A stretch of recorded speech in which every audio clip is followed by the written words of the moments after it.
It was December 19th, 1944. A pale gray winter light filtered in through the shattered panes of a repurposed French army barracks in Verdun. Within those walls, the atmosphere hung heavy, thick with the haze of cigarette smoke, the sharp scent of stale coffee, and a weight far more oppressive: fear. Seated around a long timber table were the most formidable commanders the Allied forces possessed. Dossiers of maps lay sprawled open. Pencils were gripped tight in exhausted hands. Every ashtray was filled to the brim. There was not a smile to be found in that chamber. Just 3 days prior, more than 200,000 German troops had crashed violently into American positions within the Ardennes Forest. The strike had materialized from thin air. Allied intelligence had given every assurance that Germany was spent, utterly incapable of launching a major offensive. Yet now, American units were being overrun, encircled, and in certain instances, wiped entirely from the map. Dispatches of decimated regiments and severed communication lines were accumulating faster than any officer could process them. Somewhere in that frozen expanse, the 101st Airborne was cut off, trapped in a small Belgian town known as Bastogne. If that town were to fall, German armor could punch a corridor straight through the Allied front, splitting the armies in two, and potentially driving all the way to the sea. At the head of the table sat Dwight D. Eisenhower, Supreme Allied Commander. He scrutinized the battle lines spread before him, red and blue arrows piercing into the Ardennes like deep wounds.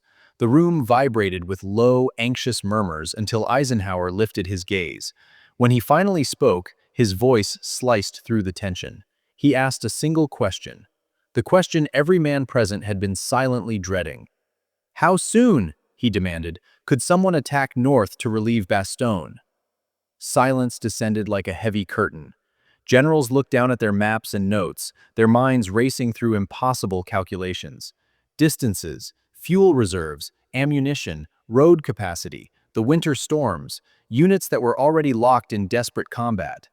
To disengage entire formations, turn them around in freezing conditions, and hurl them into a fresh battle on a moment's notice. It was the sort of logistical nightmare that war colleges used only as a hypothetical exercise.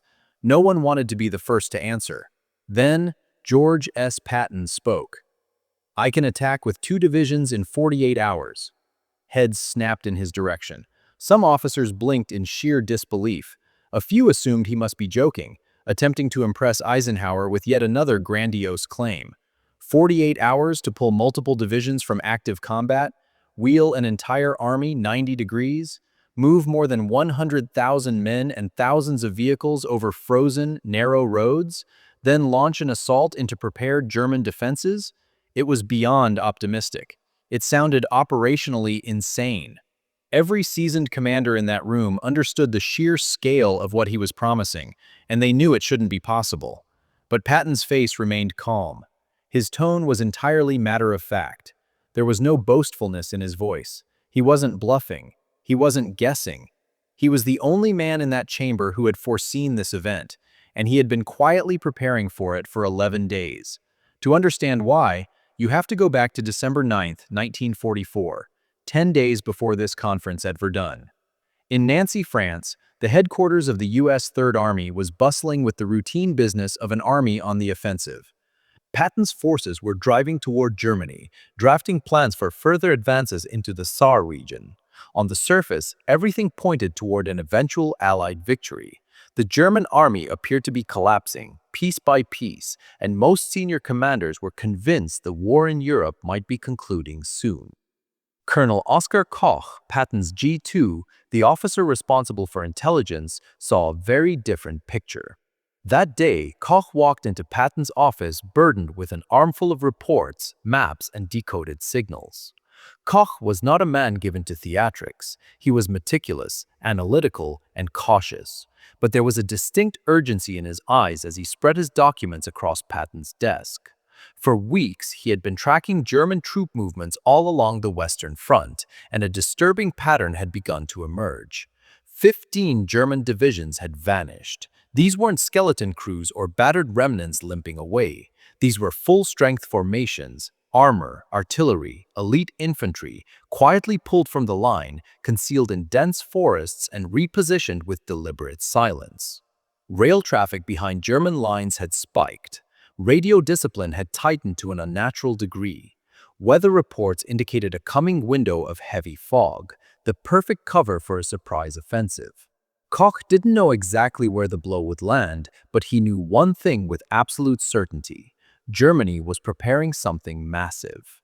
Patton listened without interruption. He trusted Koch more than any intelligence officer in the European theater.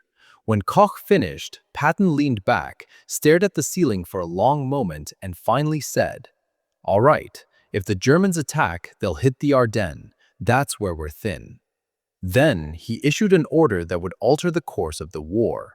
Every division under his command was to prepare 3 full contingency plans for a rapid pivot north, plans to execute on 48, 72, and 96-hour timelines.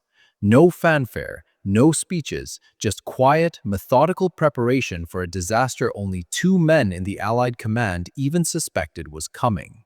And so, when the Germans finally struck, when other commanders were scrambling through reports and confusion, Patton already had the orders written, the routes mapped, the fuel calculations done, and the staff primed to move.